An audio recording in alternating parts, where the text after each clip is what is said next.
The year is 1998, and Tammi Cuyler is honestly just trying to rebuild her life. After dealing with a strenuous divorce, she's now living on her own, caring for 3 children, and she's been looking for love.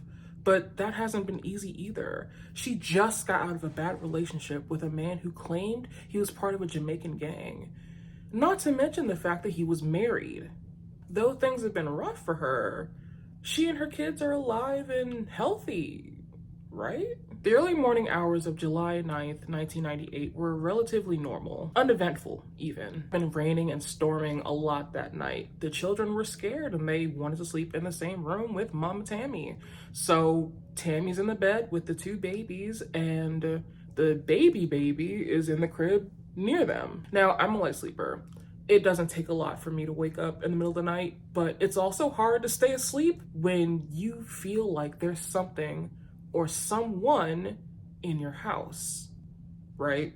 Unaware of what happened, possibly the wind, that's what Tammi was believing, she decides to get up and go investigate. Little does she know, there is someone that has broken into her house. And that person isn't looking for valuables. That person is looking for love, just like Tammi. But this intruder is willing to do anything to get it. This is inhumane crime. Okay, intro, not too bad, not too bad. I'm really new to this. Hi, my name's Eve Renee, and welcome to Inhumane Crime. I've been wanting to make a true crime channel for the longest time, but fear and the imposter syndrome they've been ganging up on a homie. They've really been doing their big one on me. I got inspired to do this because I don't have friends to talk about these crazy stories with, so I figured I'd make some new ones. Hi y'all. Now, before we get started on this case and before I jump into it, I will have to put a couple of disclaimers up, a little content warning, because this case does involve the death of a child. If this is something that, you're sensitive to or you don't really want to listen to, it's okay, totally understand. You do not have to watch this video. I would rather you protect your peace. Now, I will not be going into graphic detail, but I will be describing the little details at the scene, just to give you a heads up. I think that's about it. We can get started. I'll get better over time. This is Tammi Cuyler. We don't really have too much information about her upbringing and everything, but we do know that her family devout Jehovah's Witnesses. So where we start is 1987 in West Hartford, Connecticut. Tammi Cuyler is currently going to St. Joseph's College and studying psychology. Now, a little bit about Tammi. Tammy's friends and loved ones all agree that she is sweet, that she is kind, that she's loyal to a fault. She sometimes puts feelings of others before her own, and sometimes it puts her into some hot water. Now, while Tammi is studying at St. Joseph's College, Arnold, her soon-to-be husband, is going to UConn and studying English.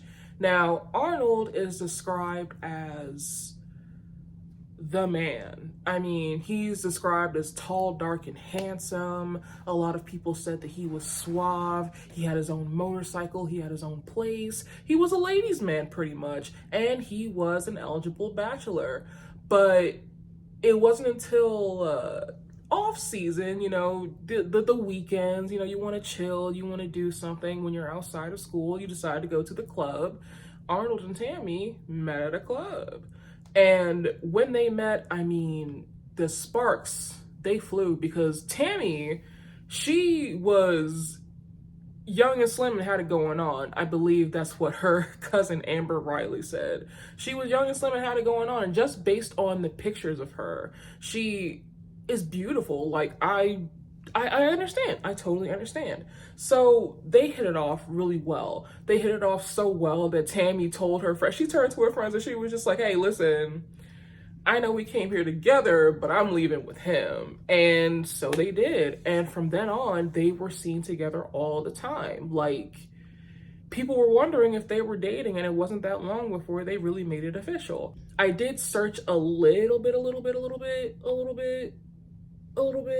and I believe I found a LinkedIn slash Facebook profile for him. This is the picture that I found. I don't know if this is him, if this is a picture of someone else, forgive me. But they really hit it off, and they started showing up at family events together. I mean, they were really an item. Now, around 1988, Arnold and Tammi both graduate from college, and Tammi believes it's time to make their relationship more serious. They move in together. Now, Arnold, like I said, he's a bachelor. He's got it going on. He's trying to continue living the single life. He's not really ready for the commitment. So he wasn't faithful. He was not faithful. But you remember what I said earlier about Tammi finding, the good in people? I feel like, whenever I hear about someone being nice and wanting to find the good in people, I find that they don't like conflict. Like, it's one thing to be like, oh, I avoid conflict whenever I can or whatever, but it's another thing to avoid conflict, like, to the point where you're keeping people who have harmed you in your life continuously. Now, people can change, and I know this, but continue the story, Eve. But when Tammi got pregnant in 1989, she, was like, Arnold, I forgive you for everything that you've done. I would love it if you could make an honest woman out of me and marry me. And even though Arnold wasn't feeling it, he did it because he understood that it was right to make an honest woman out of someone who he just knocked up, even though he wasn't faithful to her. After Arnold and Tammi get married, they move down to Windsor, Connecticut, in order to get a house to help with their now growing family. And on October 26, 1990, the world was graced with Jarrell Cuyler. And whenever I see pictures of him, when he was a baby, he was just this, babies are so sweet. I don't know. They're just so cute. I don't know. After the birth of Jarrell in 1990, Tammi decides to get back into her faith and to start getting closer to her faith. Her family are Jehovah's Witnesses, and she has extended family that attends this church, and she gets closer to her faith. She probably needs guidance right now. She's probably alone in she probably feels alone, let me say that, in a lot of the things that she's doing right now. So, if she feels like that's what she needed to do, that's what she did. So she ended up going back to this church that her extended family goes to. And when she goes to this church, she's reunited with her Aunt Joyce and her first cousin, Chasity West. Let me tell you a little bit about Chasity, because we do have a little bit of information on her. Chasity was born in Windsor, Connecticut, 1975, to her mother Joyce and her father Paul. Chas, as she was fondly known as, was always known to be kind and sweet and friendly, but she was also known to be a big flirt, which isn't a bad thing. It is not inherently a bad thing at all, but it is important to the story. Now, Chasity is about 7 years younger than Tammi, and she graduated from Windsor High School in 1992. And she was how in old school yearbooks, I don't know why I'm saying old school, maybe it was because my yearbook didn't really have superlatives or whatever, but how it's like, voted best dressed, or like, voted, gonna be this and this, like, later on in life. Chastity's was biggest flirt. That, again, that's not a bad thing. That's not a bad thing at all. But it's important to the story. So I have to point it out because it's important. But she was described as someone who loves her family. We're just good, kind Christian folk. She also was the kind of person to take care of her younger cousins and, let them know how a man is supposed to treat you. There was a time where Amber Riley, their younger cousin, and Chasity were together, and Amber spoke about how her boyfriend at the time had cheated on her. And so Chasity says, no, no, no, we're going to call him up and we're going to tell him it's done, we're over, it's through, because you can't let a man treat you however he wants to. You got to get a man that treats you right. He has to treat you right, no matter what. Which is really ironic. Really ironic. We're getting there.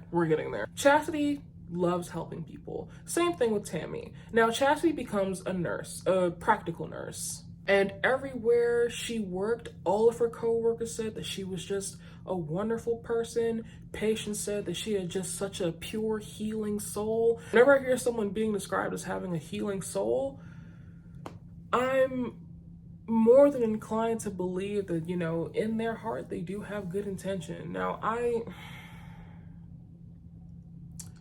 have very, very, very, very mixed feelings about Chasity. I really do. I don't condone anything that she's done. I don't condone anything that's about to happen in this case. But I do believe that somewhere in her heart, she does have love somewhere deep down in her heart. I do believe that. I do believe misplaced love, but still love. Now, as I said, Tammi also loves helping people. And with her degree in psychology, she becomes a social worker.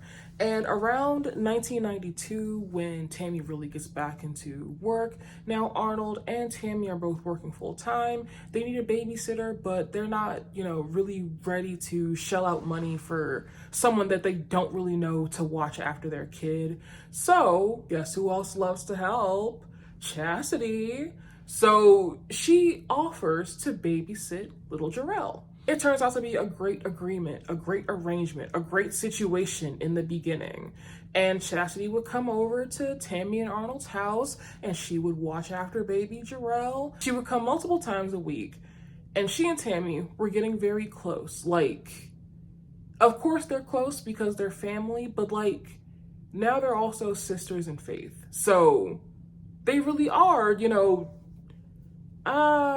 it's twin them. And she's a real help around the house. I mean, sometimes she cooks, sometimes she cleans things up, and it's all fine and dandy and wonderful and sunshine and rainbows. But do you remember when I said that Chasity was labeled the biggest flirt? Now, in no way am I saying that the actions of an adult should ever be watered down or weighed down when it comes to a minor, or because she's 18, she's technically not a minor, but I consider everyone under the age of 20 a minor. I don't care. Everyone under the age of 20 is a minor because your brain just has not fully developed. Your brain hasn't fully developed yet. So you make these careless mistakes and you make careless decisions. Not saying that you don't have the right to do that, but everyone under 20, no, they're minors. I don't care. Now, Chasity gets introduced to Arnold, and that's when this is where I believe things really kick off. You let me know.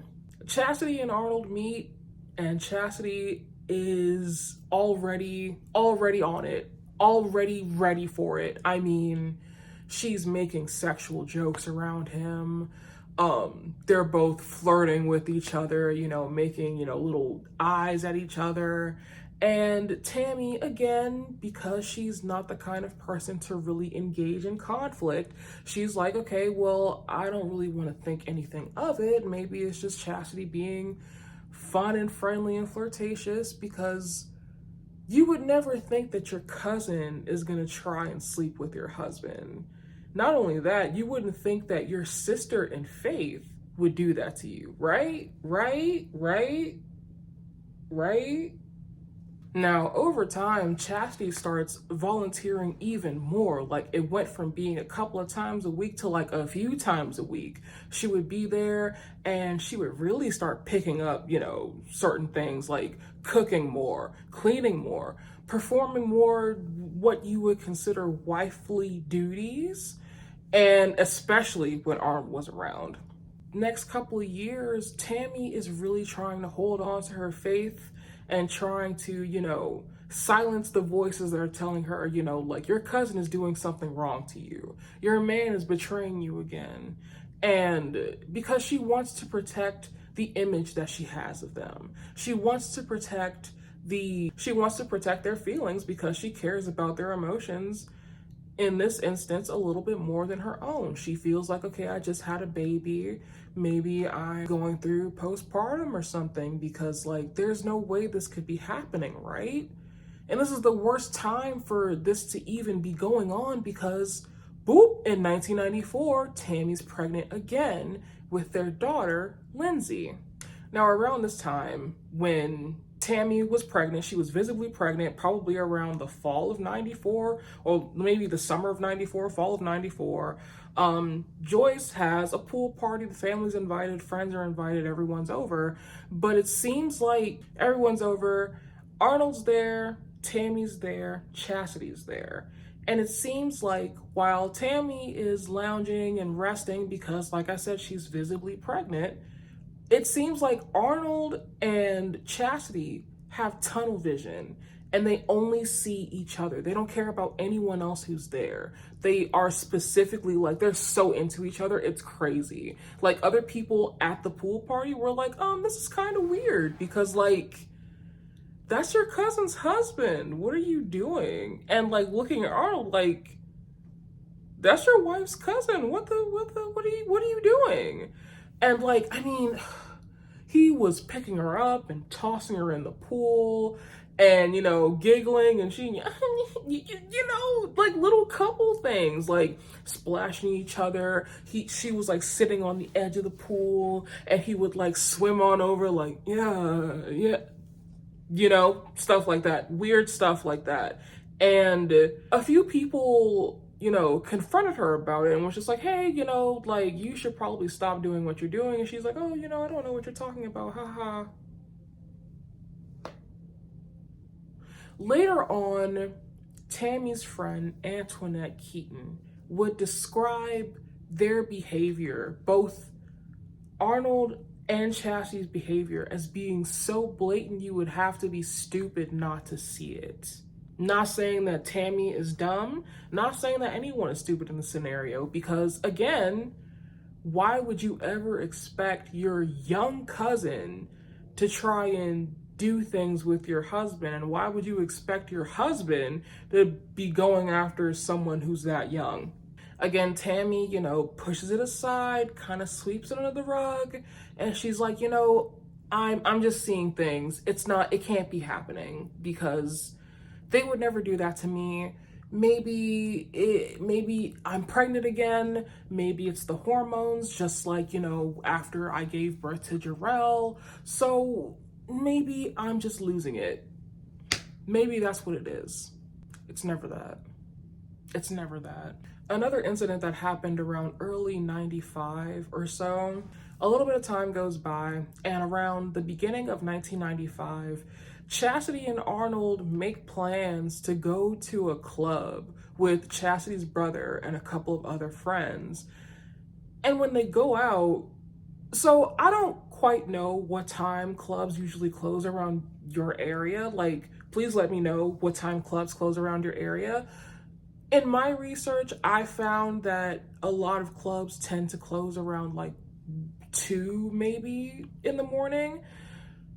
Chasity and Arnold did not get back to the house until way after like 3 or 4 o'clock. Now, obviously Tammi is like, so where have you guys been? Like, the clubs close at like 1, 2 o'clock in the morning. Why are you so late? And they come up with an excuse that Chasity left her ID back at the club. They had to circle around and go back and get it. And then Tammi was not believing this. And she was like, I don't want you guys around each other. I don't want to deal with this. I really don't want to deal with this. But she continued to stay with him and she continued to protect the image of him because she doesn't want to look like a fool. She doesn't want to look like a fool for continuing to be with someone who is making her so paranoid, who is making her so anxious, that already has been unfaithful to her before. So I understand. I don't understand, but everyone has free will to do what they will with their life. And some people decide to stay. At this point, Tammi is not believing this, and she confronts them about this, and they're like, deny, like nothing's going on, nothing's happening between us. And they've been doing this the whole time, all these years since Chasity first came in the picture. They've been denying to family, to friends, to Tammi, to everyone but themselves, really. They're just denying, and Tammi says, you know what? I'll give you one more chance. Because I don't want to believe that you would do this to me at Arnold, but I also don't want to believe that you would stoop so low as to do this to me at Chasity. So what I'm really gonna say to whittle this all down, Tammi Cuyler has such a good heart. She has such a good heart. It's just so painful that this has happened. Around July 22nd, 1995, the world has been graced yet again with another beautiful soul in the form of little baby Lindsay. Chasity continues caring for the kids. Now she's caring for both Jarrell and for Lindsay. And I don't know how often they have pool parties, but there's another pool party in this year where they're all chilling. You know, Arnold, Chasity, and Tammi are there again. And while Tammi is just chilling, lounging by the pool, Chasity is holding baby Lindsay. And, you know, babies are babies. They're curious. They mess with everything. They pull on your hair. They do whatever. She was pulling on Chastity's top, her, like, bathing suit top. And it was low-key exposing her chest. And other people were being like, hey, like, stop that. Like, don't let her do that. You know, Arnold was not that far. He was loving what he was seeing. But, like, everyone else was just like, hey, don't let her do that. And, you know, Chastity's just laughing it off. Like, I mean, like, kids are just kids. Babies are just gonna be babies. She's just playing around, blah, blah, blah.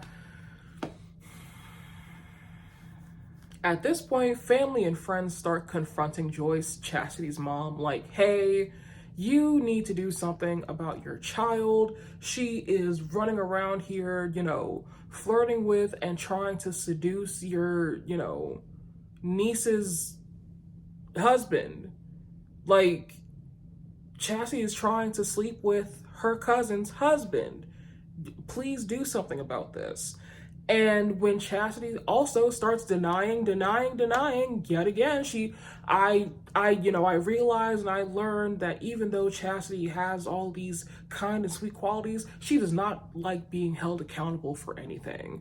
So she denies everything. And Joyce, what I find about her is that, you know, those old, you know, family members are just kind of like, my child would never do this, and, you know, y'all gotta stop lying, you know, blah, blah, blah. She's sitting up here defending Chasity and being like, you know, my child would never do this. And it's just like, but we have so many eyewitnesses. So because of this confrontation, there is now a huge rift in the family. There are the people that believe Chasity, and there are the people that believe in Tammi. Even Joyce's sister also said that Joyce puts her kids on a pedestal, and that can only lead to your downfall, for real. Like, if you believe that your kids can do no wrong, wait till they do something wrong. You're not gonna like it. You're not gonna like it. Now, I don't know if I mentioned this before, but I really feel like Chasity is the kind of person that always gets their way, and they can always weasel their way out of situations when they feel like it's getting too bad, the water's getting too hot, you know, blah, blah, blah, because it seems like she can just easily, you know, BS her way out of things and, you know, move on. I'm not trying to discredit her for, you know, being somebody that cares about their family and, you know, wants to, you know, be there for people. But I'm also saying, you know, she's got issues. Now, by 1996, Tammi is a social worker. That psychology degree paid off because this is the job that she's wanted to work in for a long time. Now, her job is to take kids out of very negative and stressful situations and environments. Tammi has a brother. His name is Danny. Danny has an alcohol problem. Danny also has a baby mama who also has an alcohol problem. Danny has a baby named Danny has a baby. The baby's name is Danny Jr. Tammi does not want to see Child Protective Services take little Danny from his family and move him somewhere else. So she decides, okay, how about I take care of little Danny and you two work on sobering up. And it was a little reluctant, but Danny was able and willing to let his kid stay with Joyce because he knew that Joyce was going to take good care of his kid. Same year, not that long after Tammi gets custody of little Danny while her brother and his girl get sobered up, there's another family event, a house party, which it was supposed to be a couples night kind of thing. But the thing is that Tammi and Arnold didn't come together. Chasity and Arnold came together. It's already weird. It's already weird. They're having fun, sitting up here saying, oh, we're not in a relationship. We're not together. Like, we're not an item. Like, stop saying that we are. We know you are. Later on that evening, everyone just kind of, you know how old house parties used to work. I don't know if you've ever been to, like, the kind of party where it's just like, you just kind of fall asleep wherever you find a space. Like you find an open space on the floor, you sleep on the floor. You find an open space on a couch, you fall asleep on the couch. That's just how it is. Everyone's fallen asleep, and a relative claims to have heard something like squeaking. And they didn't get up, they didn't sit up or anything, they just opened their eyes. And when they opened their eyes, literally they looked across from them, and on the couch across from where they were laying, probably on the floor or something, they saw Chasity and Arnold getting it in. And if it wasn't clear then, it's clear now. They're having an affair. Now, word obviously gets back to Tammi, and I can't imagine how heartbroken she must have been to know that all these years she's been trying to see the good in both Arnold and Chasity. She's constantly been trying to find some kind of peace, some kind of line in the sand where she's like, you know what, if it gets to this point, then I'll stop it and be like, this can't happen, yada yada. But now that she knows that it's been happening under her nose the whole time, I can't imagine how devastated she must be with 2 kids, and it must have been awful. So Tammi confronts them and she files for divorce. They file for divorce because I just know it's devastating to know that your younger husband in his big age that has already been unfaithful to you before, in his big age, ran around doing this behind your back, and then he's still gonna have kids with you. Like, that's just, I can't.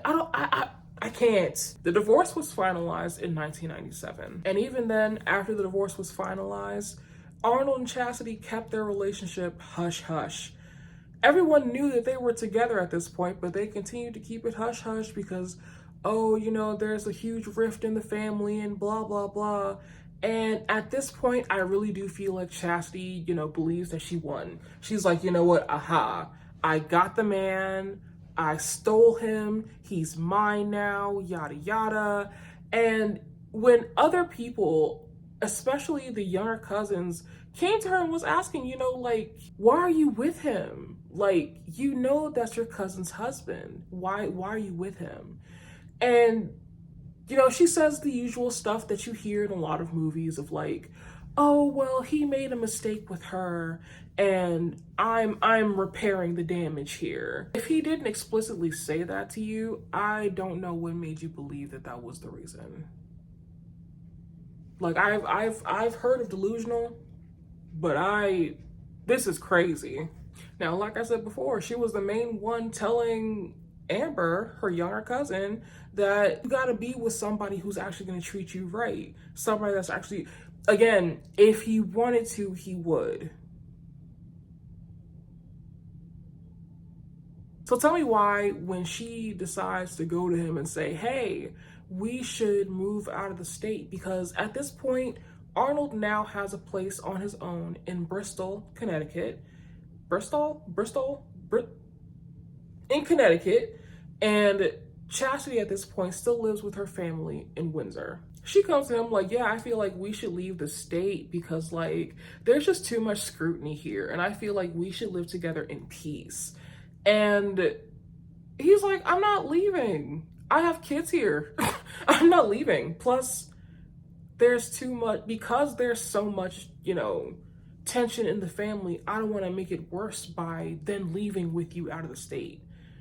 Which, I will say that even though Arnold is not a faithful man, he is not a trustworthy man, I will say he is a good father. He is a good father. He is willing to stay and he is willing to take care of his kids. He literally said, my kids need me. What do I look like abandoning my kids? I can't be with you.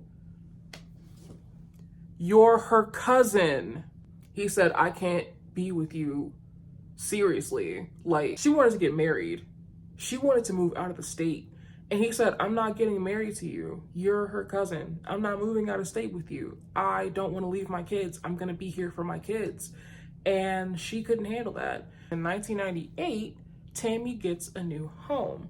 And she's living on her own. She's got her first place because ever since 1989, she's been living with Arnold. And before that, she was living with her family. So she's never really been on her own until now. So she's on her own. She's taking care of 3 kids. And she's really trying to rebuild her life. After Tammi has moved into her new home, she finds love. I know, right? I'm so happy for her. Kinda. So she ends up finding love, and she finds love in a man named Benjamin, or he went by Ben. I know Tammi was probably feeling very insecure and very sad because, you just lost your husband to your cousin, your younger cousin. So I know that must have made her really feel some type of way about herself. But being in a relationship with someone like Benjamin, who was romancing her and, always complimenting her and always telling her how beautiful she was, like, she really felt like, what, I do still have it. I do still have that beauty. I do still have that energy in me. But being with Benjamin, she's really getting her confidence back. She's trying to take care of this home. She's trying to take care of her kids. But at the same time, she's trying to take care of herself.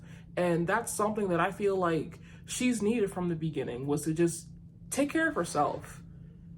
Ben was cool at first. Everything was fine. But around the time that Tammi felt like it was okay to start bringing him around her kids is when he starts being really extra. He starts making sexual jokes around the kids. He starts talking about his gang affiliation. Yeah, he said that he was part of a gang or that he had relatives that were in gangs before. And it made Tammi take a step back and say, whoa, I don't know if we can continue this relationship. Not to mention the fact that, on nights that he would come and, stay over, he would then leave in the middle of the night. Like, you're coming to spend the night here. So why are you then leaving in the middle of the night when you're spending the night here? It doesn't make any sense. But it turns out he was spending the night, but he was leaving out because he was married. He had to go home. He was leaving out of her house because he had a home to go to. He had a family to take care of because he had a wife and kids. That's crazy. So you're sitting up here, you're bragging about your gang affiliations. Why are you in my house? Get out of my bed. You done ate my food. You done disrespected me in front of my kids. You probably stink. Get out of my house. I don't know. He was not happy about this. He was angry, and I feel like he did want to try and do something to get back at her, even though, it was his fault to begin with. He was the one that fumbled, so that's his fault. Chastity's little delusion, her perfect life is crumbling because even though she has the man that she wants, the man doesn't want her in the way that she wants him. Like I said, she wants to move out of state. She wants to get married to him. He doesn't want any of that. He doesn't want any of that at all. He even tells her, hey, I've made a mistake. Even being with you is a bit of a mistake. While this was going on, Tammi and Arnold had a custody agreement. Now, because the custody arrangement was that Arnold would have the kids every other weekend and then 2 nights a week, there were obviously days where he would get to Tammi's house to drop off the kids or to pick the kids up, and Tammi would be at work. So Tammi decides to give him a spare key that he keeps in Lindsay's diaper bag.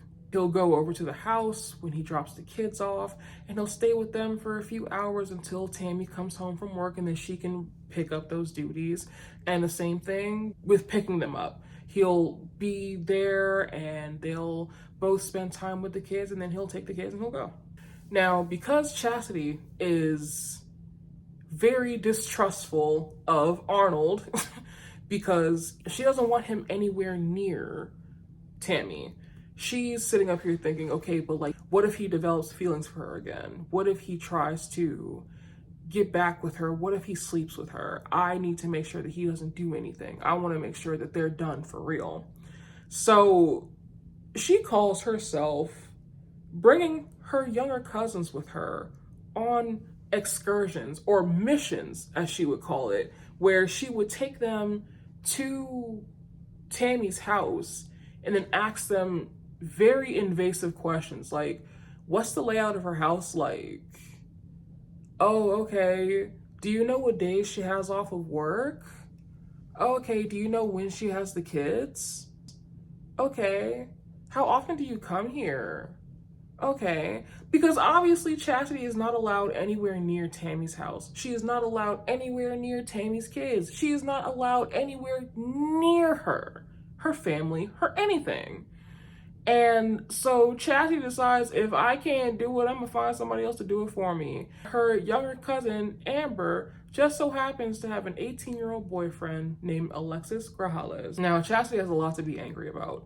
Between her man not wanting to leave out of town with her, not wanting to abandon his kids for her, but also the fact that Tammi goes to her church elders and tries to get an investigation going into whether or not Arnold and Chasity have committed adultery, which will get you shunned in their religion. It will get you shunned.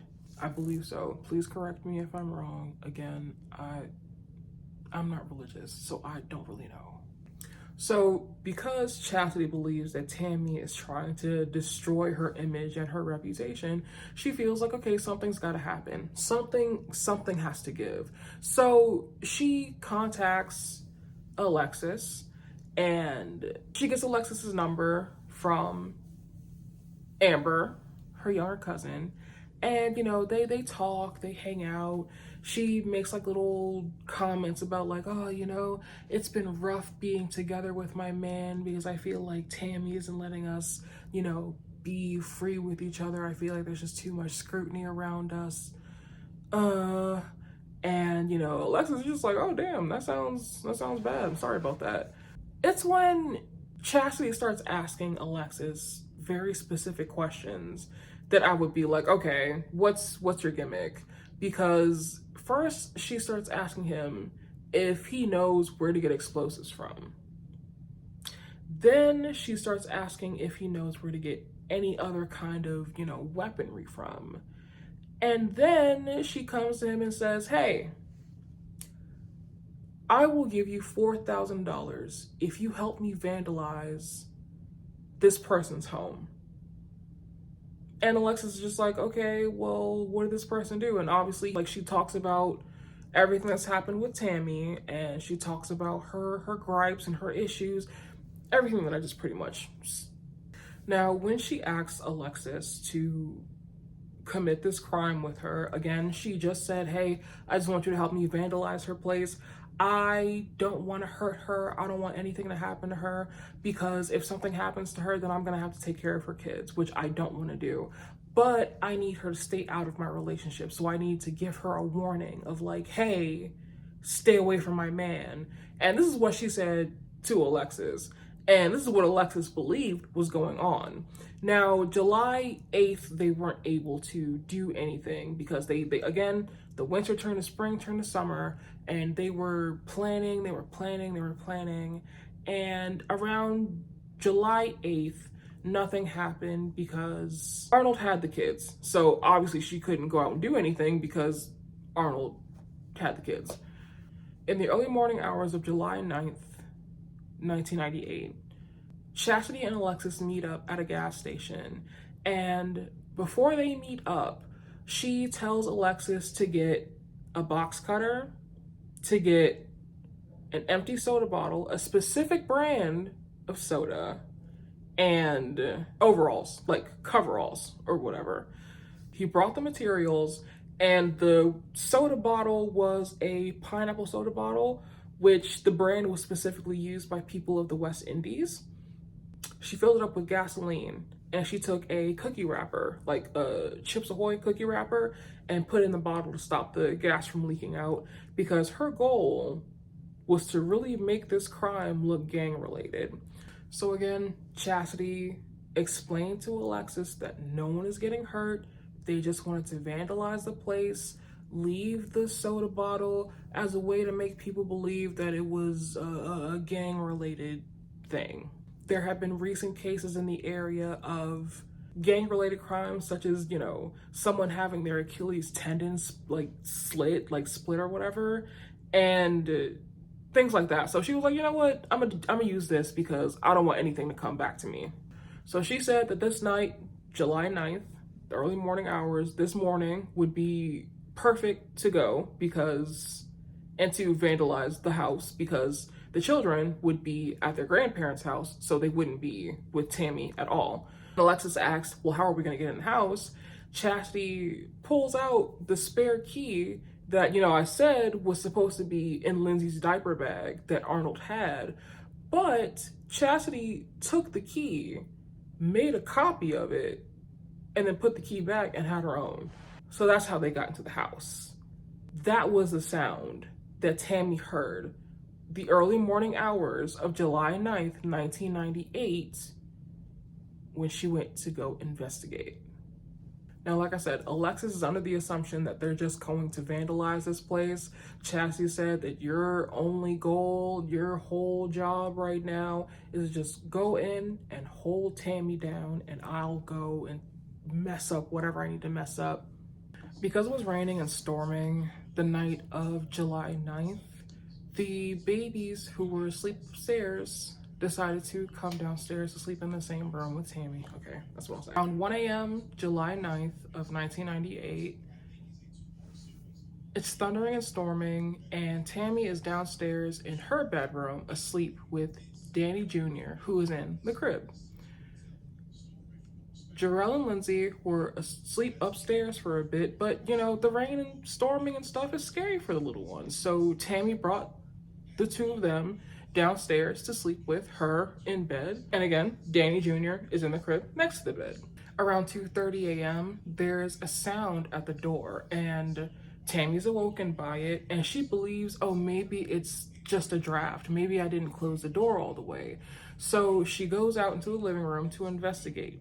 But when she gets to the door, someone with a nylon mask, like stockings, like pantyhose or whatever, like nylon mask over their face, and Tammi turns to go back to the room, but as she's running, the intruder catches her, pins her to the ground, and puts his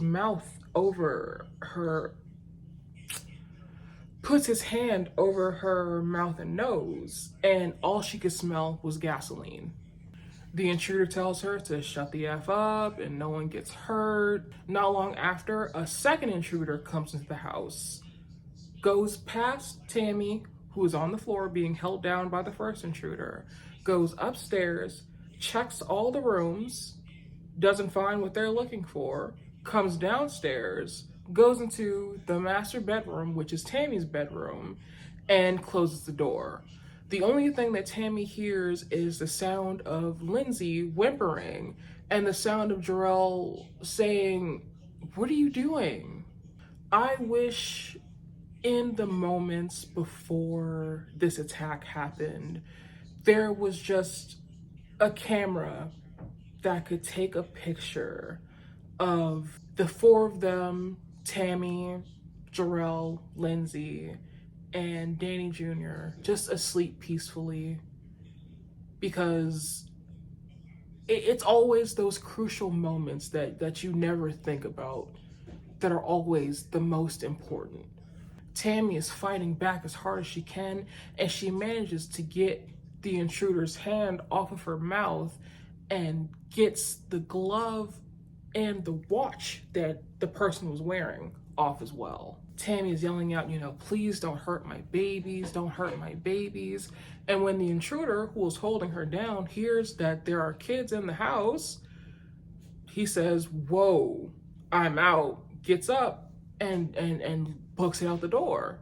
Not that long afterwards, the second intruder comes out of the master bedroom, walks right past Tammi without looking at her, without saying anything, and leaves the home as well.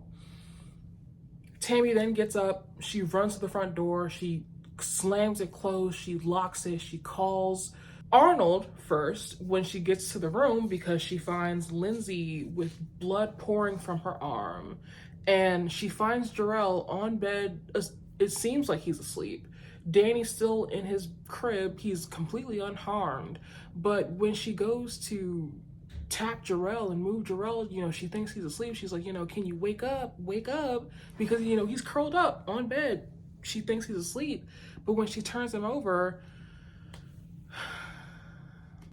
she describes finding her son as having almost been decapitated. That's how deep the gash in his neck was. Tammi first calls Arnold to let him know about what had just happened and to ask for his help, his assistance for some kind of safety. And then she calls the police and she's yelling, they've killed my baby, they've killed my baby. And I can't imagine how gut-wrenching that must have been. When the police are on the scene, retired Lieutenant Mark Francis, was the first to get to the scene. He was aware of the family situation. He knew people of the family. He was asked to take control of the investigation because he already had ties to it. When he described the scene as gruesome, when he said that, Windsor may have had crimes, but has never been as terrible as this one is, I completely believe it. I completely believe it. Lindsay and Jarrell were both rushed to the hospital, but Jarrell was pronounced dead, and Lindsay was rushed into surgery. Thankfully, she survived. She spent a few days in the hospital, but she did survive. Arnold makes it to the hospital. He's there to comfort Tammi, but he's also there to grieve over the loss of his son, his firstborn, his baby. And again, even though Arnold was not the most faithful, my heart does hurt for him in him having lost his child, his kid that he cared about more than anything else in this world. At the crime scene, after attending to the babies, the police end up finding the bottle of pineapple soda that's filled with gasoline with the cookie wrapper placed in it to, stop it from leaking. They noticed that it was kind of similar to other crime scenes they had investigated, not too long ago. And they started making a suspect list of, people that could have possibly been able to commit this crime. Arnold was a suspect, but he was quickly ruled out because, like I said, Arnold was the first person that Tammi called after the incident happened. And Arnold lived about 15-20 minutes away. There's no way he would have been able to go down there, commit the crime, and make it back within 15 to 20 minutes to answer the phone and be at it. It just doesn't make any sense because, again, she called literally right after the intruders left. So there's no way he could have been there, so he was quickly ruled out. The next suspect on the list was Danny, Tammi's brother, because technically, Tammi did have Danny Jr., and they thought, well, maybe he's a little bit disgruntled about it. Maybe he's upset about the fact that Tammi does have his kid. Maybe he wants his kid back. But it doesn't make any sense that this crime took place, the baby was unharmed, but he didn't take the baby. You know, originally they were questioning Danny because the baby was unharmed, but it doesn't make sense to not take the baby back if that was the whole goal. So Danny was quickly ruled out. It just didn't add up. They didn't go anywhere. Then the police start paying attention to the soda bottle that was left at the scene. Again, it was placed there to, you know, make it seem like this was a gang-related crime. And who claims that they had gang, you know, affiliations? Benjamin.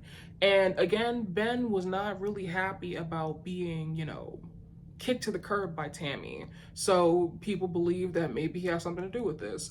When they called him in for questioning, I mean, he gave up everything. He gave DNA. He was just like, here's my alibi. I have nothing to do with this. You know, I'm not part of a gang. No. Like, I know people were in gangs, but I'm not part of a gang. You know, he was trying to clear himself as much as he could. And I guess good on him because he was cleared. I mean, like, what beef would he have with kids when the kids weren't the ones that kicked him to the curb?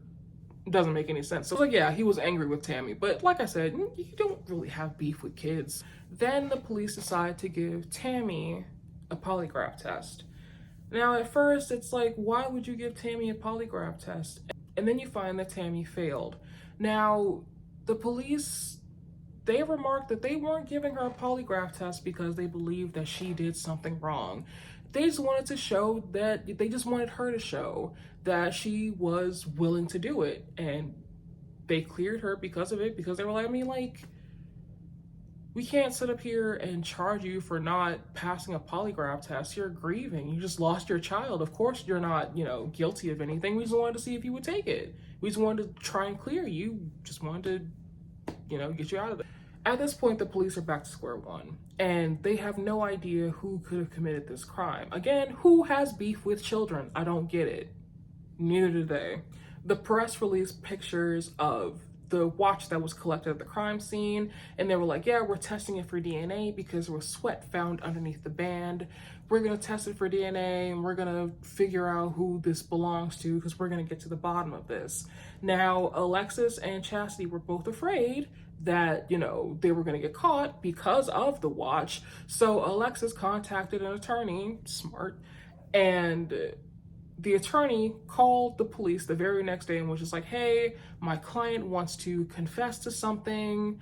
And when Alexis came into the interrogation room, he laid everything out on the table. He laid everything out on the table.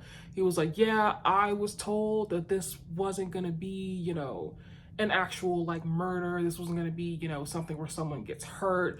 I was just told I was going to hold someone down and then I was going to let the other person, you know, vandalize the house, and that's not what happened.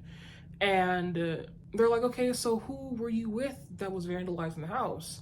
And he says one name, Chasity West. I mean, listen, of course, he's 18. He's 18. And again, he was told that he was just gonna do this one job and that it would all be over with. And I mean, like, the police were like, we're gonna throw everything in the book at you. We're gonna charge you with everything that we possibly can if you don't let us know what actually happened. And when he did, and when he said that Chasity West was the main, you know, perpetrator, was the main one involved in this event, they were quick to get her.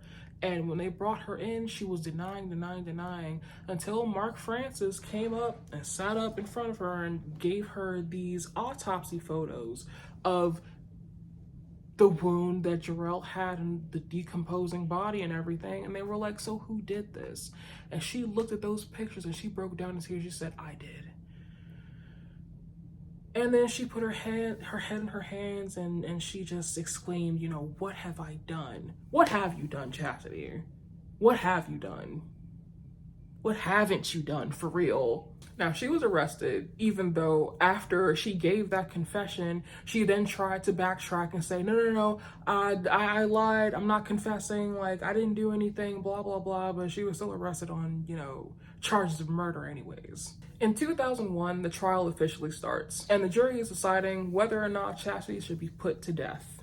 Dr. Walter Borden was the psychiatrist on the defense for Chasity. And the defense claims that Chasity was not of her right mind when she committed these atrocities because in her past she's been sexually abused by Tammi's father.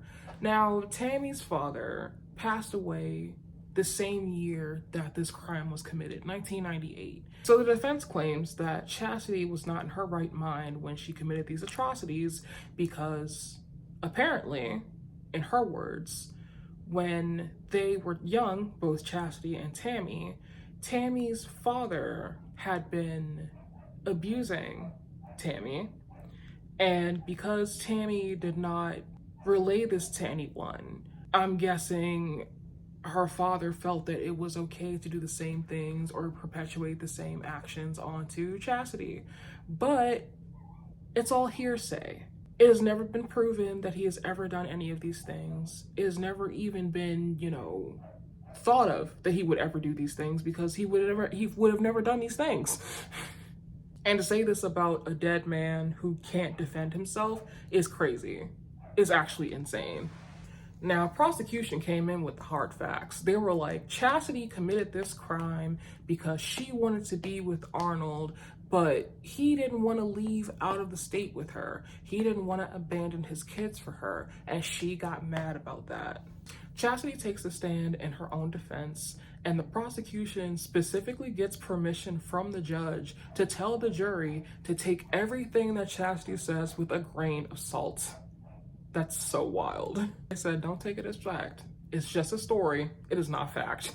Chasity gets on the stand and she starts talking about how much she loves the kids and how much she, adores Jarrell and the things they would do together, running through sprinklers, and how she loved little Lindsay and they would dress up the same and they would have matching outfits and everything. And it was almost like they were her kids more than anything else.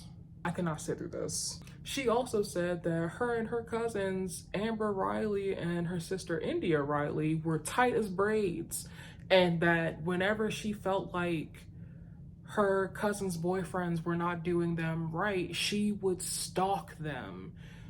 I've never heard that before. Like, I understand wanting the best for your loved ones, but to stalk their boyfriends to make sure that they're doing right by her, but it makes sense because that's what she did with Arnold. They questioned Chasity about her affair.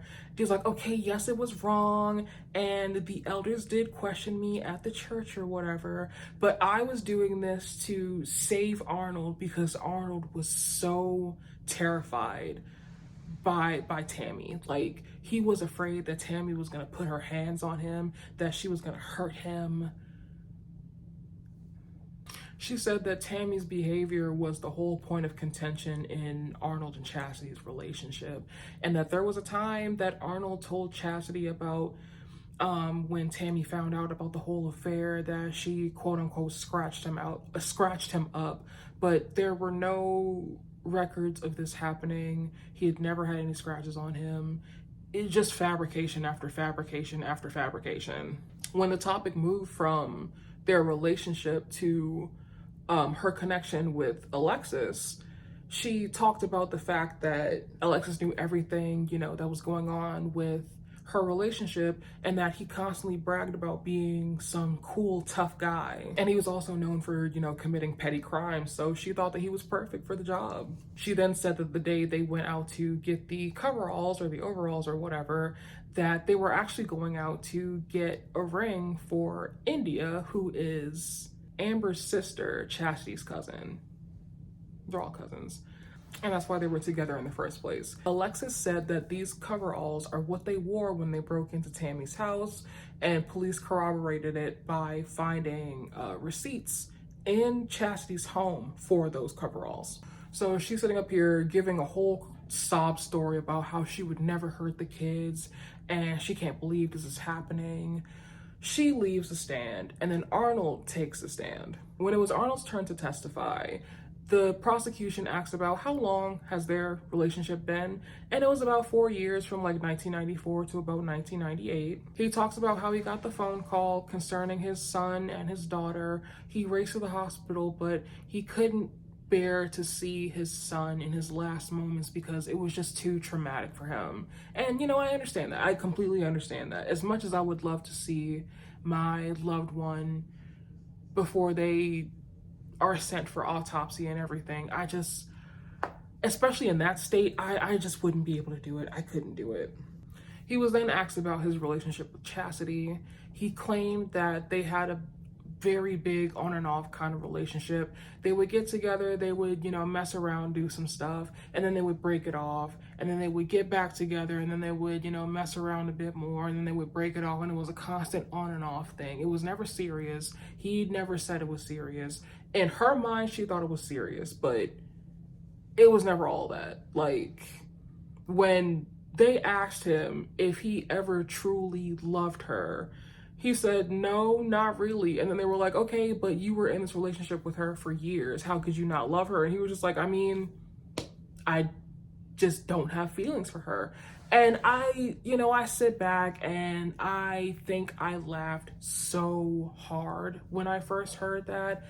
Not even in a malicious way, just in the sense of like, you did all of this. You double-crossed and backstabbed and lied and cheated and pretty much grifted your way into this situation just for the man that you did all of this for, not to want you the way that you want him. That was just so hilarious to me. You went through all of this and he still doesn't want you.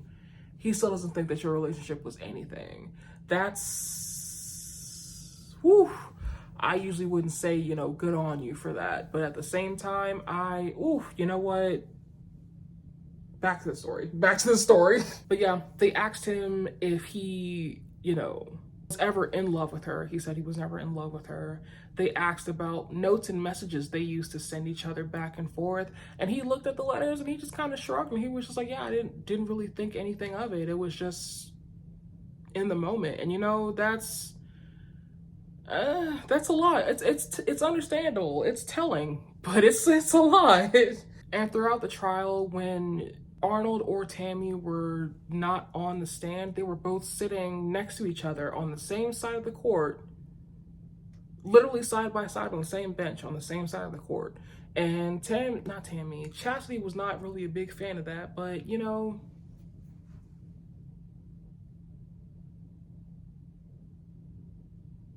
obviously people were a little bit surprised to see Tammi and Arnold sitting together on the same side of the court, but they both said, there's no animosity between us. We're both good co-parents to our kid, and just because there's no feelings between the two of us doesn't mean we can't be there together to co-op with this kid, But again, I also feel bad for Arnold in the sense of like, yeah, you stepped out of the relationship and you've done something completely, irredeemable, but no one thought that this woman was gonna go out of her way to try and take out these kids just so she could be at peace and in love with this man. So I can't blame him for that, because he couldn't have seen this coming either. No one saw this coming at all. Joyce ended up taking the stand, and she, yelled that, Tammi was the one that, committed the crime, and that they got those coveralls, like Chasity and Alexis got those coveralls to help clean out my pool, and yada yada, my child would never do this. Again, that's her downfall. Now, she did not get the death penalty. Chasity did not get the death penalty. Her family said that it would just tear the family, Tammy's family and Chastity's family, even more apart than they already were. Like, there was already a lot of tension, and, putting Chastity to death, there would be no forgiveness in the family, stuff like that. So the judge passed down a life sentence plus 70 years for Chasity, and passed down a 6-year burglary charge for Alexis, but he was released in 2. Then we get to the victim impact statements. Arnold talked about how lovely both of his children were, how Lindsay was his princess, and how Jarrell was his rock star, his real anchor in life, how he can't do the things he used to do anymore with his kid. But he said that because he has Lindsay, he's able to continue on and he's able to memorialize Jarrell's life. Because he said, if I lost both my kids, I probably will not be here right now. And I completely understand that. I completely understand that. And my heart just hurts because, yeah, he's a little bit of an a-hole, but he didn't deserve to lose his child like that. He truly loved his children. He did not deserve to lose his child like that. Lindsay is now all grown up. I believe I found her Instagram. She's doing well. She's thriving. She talks about how she misses her brother dearly and how, you know, she knew that he cared for her and how she wished she could have grown up with him and like had that, you know, brother-sister kind of bond. And I feel for her. I'm so glad that she has survived this and that she's made it out because she deserves the best. And she deserves to continue on to live both for her and for her big brother. Now, the last thing I will put on this case before I end it, Tammi is interviewed on a show called Twisted Love by Investigation Discovery. That's actually how I found out about this case about a year or two ago. And that's actually where I got a lot of these pictures and stuff. Her interview on the show is what truly inspired me to make this channel, to like get over my fear and to start working on this channel. And she says, do you know you took a life, a real human being, a person that was loved, that I loved to infinity? Do you know the damage you caused? Do you know I'll never be the same? And the answer to that is simple. We don't know. And it's likely we'll never know. And I think that's what makes this case inhumane. I hope you guys enjoyed the story. I know this is my first time. I'm not that good with talking in front of a camera. So I'm hoping the more I do this, the better I get with it. I hope. Yeah, leave your comments down below. Feel free to suggest any new cases that you want me to talk about or cases that you want me to check out. That's it. I'm Eves. Thank you so much for watching. Be kind, stay safe, and I'll be back with another story soon. Bye.